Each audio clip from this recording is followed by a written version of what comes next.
আসসালামু আলাইকুম প্রিয় শিক্ষার্থী, আজকের এই পর্বে আমরা চতুর্থ অধ্যায় টাইপ 2 এর কোশ্চেন আলোচনা করব। তো আমাদের টাইপ 2 এর বিষয়টা হচ্ছে কি, দেখো বিভিন্ন দেশের জলবায়ু। তো বিভিন্ন দেশের জলবায়ু থেকে আমাদের কি কি কোশ্চেন আছে আমরা একটু দেখি।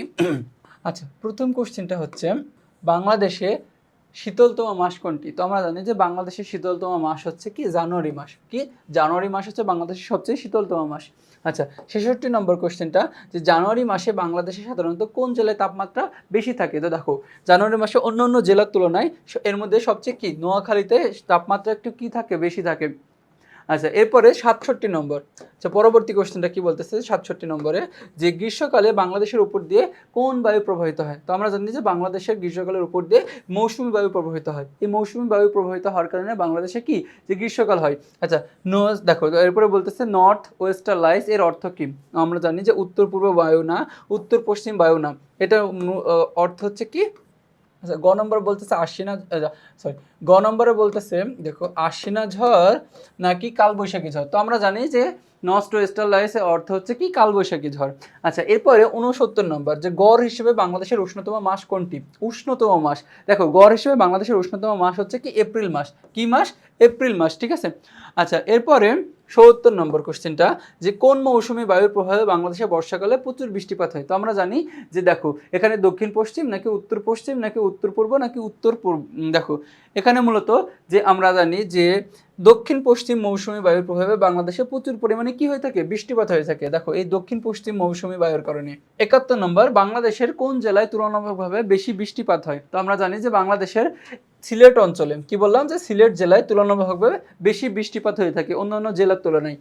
72 নম্বর, আশ্বিনা ঝড় কোন দেশে দেখা যায়? আমরা জানি যে আশ্বিনা ঝড় মূলত ভারতে দেখা যায়। কি ভারতের একটি ঝড় হচ্ছে, এই ঝড়টা আশ্বিনা ঝড় নামে পরিচিত, ঠিক আছে। 73 নম্বর, বাংলাদেশের জলবায়ু কেমন? আমরা জানি যে বাংলাদেশের জলবায়ু, দেখো এখানে যে গ নম্বর অপশনটা, মোটামুটি উষ্ণ, আর্দ্র ও সমভাবাপন্ন। কি মোটামুটি উষ্ণ, আর্দ্র ও সমভাবাপন্ন এই জলবায়ু হচ্ছে কি বাংলাদেশের।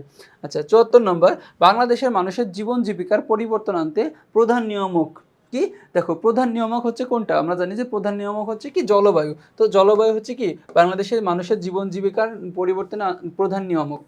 আচ্ছা, এরপর 75 নম্বর কোশ্চেনটা, যে বাংলাদেশের জলবায়ু কেমন? তো আমরা জানি যে বাংলাদেশের জলবায়ু হচ্ছে কি, যে এখানে যে বাংলাদেশের জলবায়ু হচ্ছে কি সমভাবাপন্ন। কি যে সমভাবাপন্ন।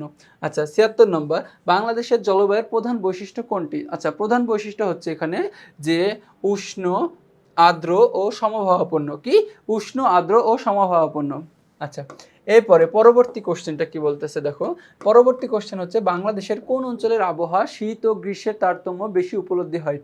আচ্ছা, বলতেছে বাংলাদেশের কোন অঞ্চলের আবহাওয়ায় শীত এবং গ্রীষ্মের তাপমাত্রা অত্যন্ত, দেখো যে বলতে এখানে বোঝাইতেছে যে শীতকালে বেশি শীত অনুভূত হয় এবং গ্রীষ্মকালে মানে বেশি তাপমাত্রা অনুভূত হয়, মানে কি গরম বেশি অনুভূত হয়। এটা হচ্ছে মূলত উত্তর অঞ্চলে। কি অঞ্চলে? উত্তর অঞ্চলের আবহাওয়া এটা এমনটা দেখা যায় বেশি। 78 নম্বরে, বাংলাদেশের ঋতু ভিন্নতার কারণ কি? আচ্ছা, ঋতু ভিন্নতার কারণ হচ্ছে মূলত মৌসুমী বায়ু। কি এই মৌসুমী বায়ুর কারণে বাংলাদেশের ঋতু ভিন্নতা দেখা যায়। আচ্ছা, এরপরে 79 নম্বর কোশ্চেনটা, যে শীতকালীন বাংলাদেশের সর্বোচ্চ তাপমাত্রা কত? আচ্ছা, শীতকালীন বাংলাদেশের সর্বোচ্চ তাপমাত্রা আমরা জানি যে 29 ডিগ্রি সেলসিয়াস। কত ডিগ্রি সেলসিয়াস? 29 ডিগ্রি সেলসিয়াস হচ্ছে বাংলাদেশের শীতকালে সর্বোচ্চ তাপমাত্রা। এরপর 80 নম্বর কোশ্চেনটা, জানুয়ারি মাসে বাংলাদেশের গড় তাপমাত্রা কত ডিগ্রি সেলসিয়াস? আচ্ছা, জানুয়ারি মাসে বাংলাদেশের গড় তাপমাত্রা কত থাকে?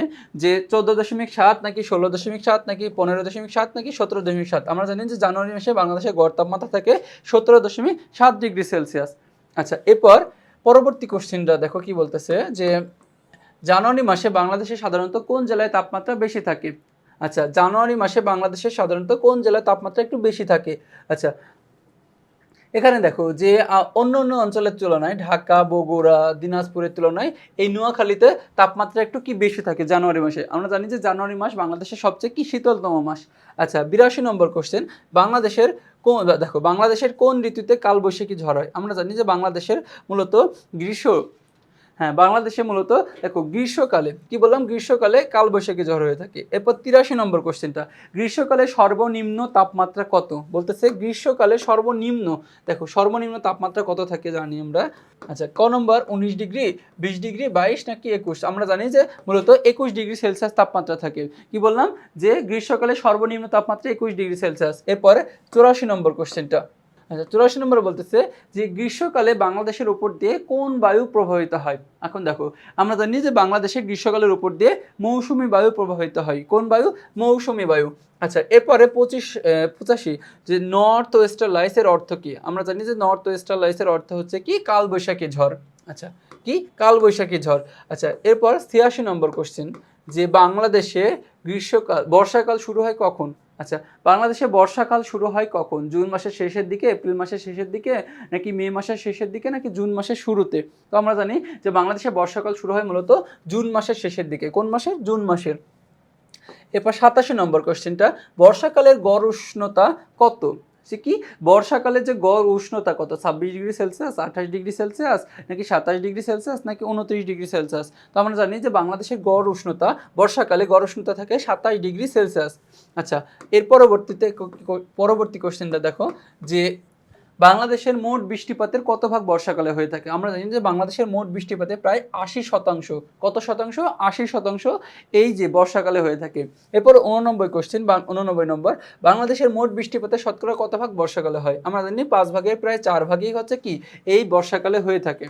এরপরে 90 নম্বর দেখো যে বর্ষাকালে বাংলাদেশের কোন অঞ্চলে অপেক্ষাকৃত বেশি বৃষ্টিপাত হয়। আচ্ছা এর মধ্যে দেখো যে কোন অঞ্চলে অপেক্ষাকৃত বেশি বৃষ্টিপাত হয়। আমরা জানি যে এখানে রাঙ্গামাটি অঞ্চলে, দেখো কি এই রাঙ্গামাটি অঞ্চলে দেখো বেশি বৃষ্টিপাত হয়। তার জন্য দেখবো যে কি এখানকার কি যে চিরহরিত বনভূমিগুলো কি বৃক্ষগুলো জন্মগ্রহণ করে।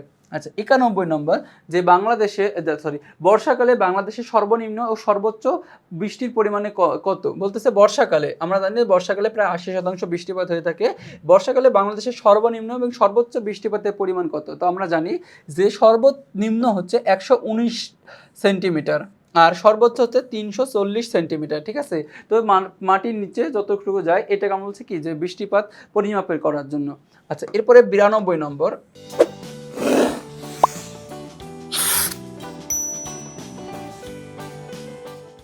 যে বাংলাদেশে বর্ষাকালে গড়ে সর্বোচ্চ কত সেন্টিমিটার বৃষ্টিপাত হয়। আচ্ছা গড়ে সর্বোচ্চ দেখো গড়ে বাংলাদেশে বর্ষাকালে গড়ে সর্বোচ্চ কত সেন্টিমিটার বৃষ্টিপাত হয়।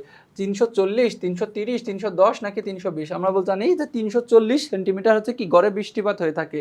আচ্ছা এরপরে 93 নম্বরে কি বলতেছে যে কোন মৌসুমী বায়ুর প্রভাবে বাংলাদেশে বর্ষাকালে প্রচুর বৃষ্টিপাত হয়। এখন কি আমরা জানি কি দক্ষিণ পশ্চিম, দক্ষিণ পূর্ব, নাকি উত্তর পশ্চিম, নাকি উত্তর পূর্ব? এখন কি আমরা জানি যে দক্ষিণ পশ্চিম, কি দক্ষিণ পশ্চিম মৌসুমী বায়ুর প্রভাবে বাংলাদেশে কি প্রচুর পরিমাণে কি যে বর্ষাকালে বৃষ্টিপাত হয়। আচ্ছা এরপরে 94 নম্বর কোশ্চেনটা 94 নম্বর কোশ্চেনে যে শীতকালে বাংলাদেশের সর্বনিম্ন তাপমাত্রা কত ডিগ্রি সেলসিয়াস। আমরা জানি যে বাংলাদেশের সর্বনিম্ন তাপমাত্রা থাকে হচ্ছে কি 11 ডিগ্রি সেলসিয়াস থাকে শীতকালে।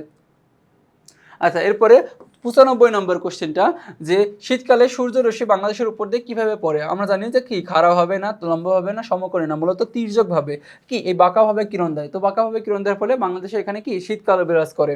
আচ্ছা এরপর 96 নম্বর কোশ্চেনটা যে ঢাকায় জানুয়ারি মাসের গড় তাপমাত্রা কত। কি ঢাকাতে জানুয়ারি মাসের গড় তাপমাত্রা হচ্ছে 18.3 সেন্টিমিটার। কত? 18.3 সেন্টিমিটার।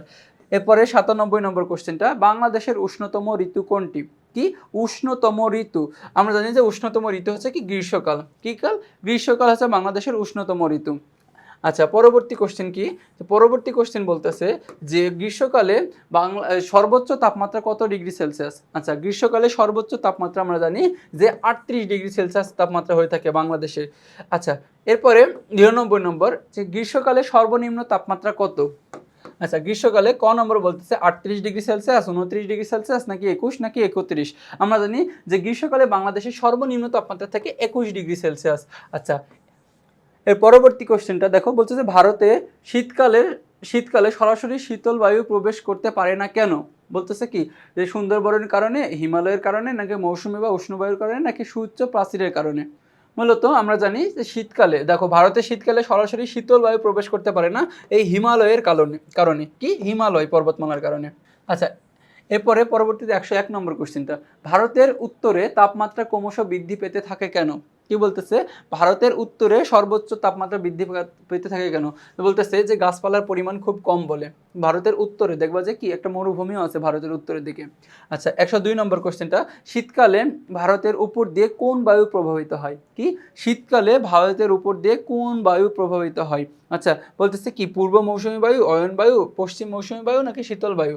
আচ্ছা শীতকালে ভারতের উপর দিয়ে আমরা জানি যে পূর্ব মৌসুমী বায়ু প্রবাহিত হয়। কোন বায়ু? দেখো পূর্ব মৌসুমী বায়ু। আচ্ছা এরপরে 103 নম্বর কোশ্চেনটা, 103 নম্বর বলতেছে যে বর্ষাকালে ভারতে দক্ষিণ পশ্চিম মৌসুমী বায়ু কয়টি শাখায় বিভক্ত হয়ে ভারতে প্রবেশ করে? তো আমরা জানি যে মূলত এখানে 2টি শাখায় বিভক্ত হয়ে ভারতে প্রবেশ করে। আচ্ছা 104 নম্বর, ভারতে বর্ষাকালে বিস্তৃতি কত? দেখো যে কোন মাস থেকে কোন মাস, জানুয়ারি থেকে এপ্রিল, জুন থেকে সেপ্টেম্বর, মে থেকে আগস্ট নাকি সেপ্টেম্বর থেকে ডিসেম্বর? তো মূলত ভারতে বর্ষাকালে বিস্তৃতি হচ্ছে কি জুন থেকে সেপ্টেম্বর মাস পর্যন্ত। এরপরে 105 নম্বর কোশ্চেনটা, বর্ষাকালে ভারতে মোট বৃষ্টিপাতের কত ভাগ সংঘটিত হয়? আমরা জানি যে বর্ষাকালে ভারতে 75% হয়ে থাকে, আর আমাদের বাংলাদেশে বর্ষাকালে 80% হয়ে থাকে। আচ্ছা 106 নম্বর, যে মে মাসে কলকাতা শহরে সর্বোচ্চ তাপমাত্রা কত থাকে? এখন দেখো এপ্রিলের পরে তো মে মাসে সর্বোচ্চ তাপমাত্রা থাকে প্রায় কলকাতা শহরে 43 ডিগ্রি সেলসিয়াস। কত? 43 ডিগ্রি। আচ্ছা এরপরে 107 নম্বর কোশ্চেনটা, পশ্চিমবঙ্গে আশ্বিনা ঝড় কখন হয়? আচ্ছা পশ্চিমবঙ্গে আশ্বিনা ঝড় গ্রীষ্মকালে, বর্ষাকালে, শরৎকালে নাকি শীতকালে? আমরা জানি যে পশ্চিমবঙ্গে আশ্বিনা ঝড় এই শরৎকালে হয়ে থাকে। কোন কালে? শরৎকালে হয়ে থাকে। এরপরে দেখো 108 নম্বর কোশ্চেনটা, 108 নম্বর বলতে বোঝায় 8 নম্বর কি, যে ভারতে বর্ষাকাল শুরু হয় কখন? ভারতে বর্ষাকাল কখন শুরু হয়? জুন থেকে সেপ্টেম্বর, নভেম্বর থেকে জানুয়ারি নাকি মার্চ থেকে মে নাকি এপ্রিল থেকে অক্টোবর? আমরা জানি যে ভারতে বর্ষাকাল শুরু হয় মূলত এই জুন থেকে সেপ্টেম্বর পর্যন্ত। তারপরে 109 নম্বর কোশ্চেন, মার্চ থেকে মে মাস পর্যন্ত কোন দেশে গ্রীষ্মকাল? কি বলতেছে মার্চ থেকে মে মাস পর্যন্ত কোন দেশে? মিয়ানমারে। আমরা জানি যে মিয়ানমারে হচ্ছে মার্চ থেকে মে মাস পর্যন্ত গ্রীষ্মকাল থাকে। আচ্ছা এরপরে 110 নম্বর কোশ্চেন, মিয়ানমারের জলবায়ুতে কয়টি ঋতুর বৈচিত্র্য আছে? আমরা জানি যে মিয়ানমারের জলবায়ুতে মূলত 3টি ঋতুর বৈচিত্র্য আছে। কয়টি? দেখো মিয়ানমারের জলবায়ুতে মূলত এই 3টি ঋতুর মানে কি চিত্র বৈশিষ্ট্য দেখা যায় আমরা। আচ্ছা এরপরে 111 নম্বর কোশ্চেনটা, মিয়ানমারে কখন গ্রীষ্মকাল দেখা দেয়? আচ্ছা দেখা দেয় হচ্ছে কি মিয়ানমারে গ্রীষ্মকাল মার্চ থেকে মে। আচ্ছা মূলত মার্চ থেকে মে নাকি নভেম্বর থেকে ফেব্রুয়ারি, মার্চ থেকে মে থেকে অক্টোবর নাকি জুলাই থেকে অক্টোবর? তো আমরা জানি যে মিয়ানমারে কখন মার্চ থেকে মে মাস পর্যন্ত কি গ্রীষ্মকাল থাকে। আচ্ছা এরপরে 112 নম্বর কোশ্চেনটা, মিয়ানমারের ইয়াঙ্গুনে গ্রীষ্মকালে কত ডিগ্রি তাপমাত্রা বিরাজ করে? 19 ডিগ্রি, 27 ডিগ্রি, 25 নাকি 32 ডিগ্রি সেলসিয়াস? এখানে মিয়ানমারের ইয়াঙ্গুনে গ্রীষ্মকালে তাপমাত্রা থাকে মূলত 27 ডিগ্রি সেলসিয়াস। আচ্ছা এরপরে হচ্ছে 113 নম্বর কোশ্চেনটা কি, 113 নম্বর বলতেছে যে মিয়ানমারে প্রচুর বৃষ্টিপাতের কারণ কি? বলতেছে প্রচুর বৃষ্টিপাতের কারণ কি মিয়ানমারে? মূলত হচ্ছে যে মৌসুমী জলবায়ুর কারণে, সামুদ্রিক উষ্ণবায়ু নাকি সামুদ্রিক ঘূর্ণিঝড় নাকি উত্তরের শীতল বায়ু? তো আমরা জানি যে মিয়ানমারের প্রচুর বৃষ্টিপাতের কারণ হচ্ছে মৌসুমী জলবায়ু। কি এই মৌসুমী জলবায়ুর কারণে। আচ্ছা এরপরে 114 নম্বর, জুলাই মাসে কাঠমান্ডুর তাপমাত্রা কি? কাঠমান্ডুর তাপমাত্রা কত থাকে? 24.4 ডিগ্রি সেলসিয়াস নাকি 26.6 ডিগ্রি সেলসিয়াস নাকি 19.5 ডিগ্রি সেলসিয়াস নাকি 22.6 ডিগ্রি সেলসিয়াস থাকে? তো আমরা জানি যে জুলাই মাসে কাঠমান্ডুর তাপমাত্রা থাকে মূলত 24.4 ডিগ্রি সেলসিয়াস। আচ্ছা এর পরবর্তী কোশ্চেনটা কি বলতেছে দেখো, যে নেপালের বার্ষিক গড় বৃষ্টিপাত কত সেন্টিমিটার? কি বলতেছে নেপালে বার্ষিক গড় বৃষ্টিপাত মূলত 151 নাকি 147, 149 নাকি 145? তো আমরা জানি যে নেপালের বার্ষিক গড় বৃষ্টিপাতের পরিমাণ প্রায় 145 ডিগ্রি সেলসিয়াস, সেন্টিমিটার। আচ্ছা এরপরে 116 নম্বর, নদী হারিয়ে যাচ্ছে কিভাবে? তো আমরা জানি যে নদী হারিয়ে যাচ্ছে কি পলি জমে, নদী দখল হয়ে নাকি গতিপথ বদলে নাকি দূষিত হয়ে? আচ্ছা মূলত নদী হারিয়ে যায় পলি জমে। কি এই পলি জমে, দেখো নদীর পানির পলি জমে কি নদী হচ্ছে কি গভীরতা হারিয়ে ফেলে, পরবর্তীতে হারিয়ে যায়। আচ্ছা এরপরে 117 নম্বর, জলবায়ু পরিবর্তনের ফলে, আচ্ছা জলবায়ু পরিবর্তনের ফলে কি হয়? বলতেছে মানুষের পেশাগত পরিবর্তন ঘটেছে, সমুদ্রপৃষ্ঠের উচ্চতা বৃদ্ধি পেয়েছে নাকি বিভিন্ন প্রজাতির প্রাণী বিপন্ন হচ্ছে? মূলত আমরা জানি যে জলবায়ু পরিবর্তনের ফলে এই 3টা হয়ে থাকে। কি এই 3টাই হয়ে থাকে। আচ্ছা তাহলে 1, 2 এবং 3 সঠিক। আচ্ছা এরপরে 118 নম্বর কোশ্চেনটা দেখো, যে জলবায়ু পরিবর্তনের ফলে যেসব সমস্যা দেখা দিচ্ছে, ঝড়, বন্যা নাকি খরা? কি বলতেছি আমরা, এই জলবায়ু পরিবর্তনের ফলে এই ৩টাই সমস্যা দেখা দিচ্ছে। ঝড়ও দেখা দিচ্ছে, বন্যাও এবং কি খরা, এই ৩টায়। তো মূলত কি তাহলে ১, ২ এবং ৩। তো দেখো এরই মাধ্যমে আমরা কি এই টাইপ 2 এর সকল এমসিকিউ শেষ করলাম। পরবর্তীতে তোমাদের সাথে আবার দেখা হবে। আসসালামু আলাইকুম।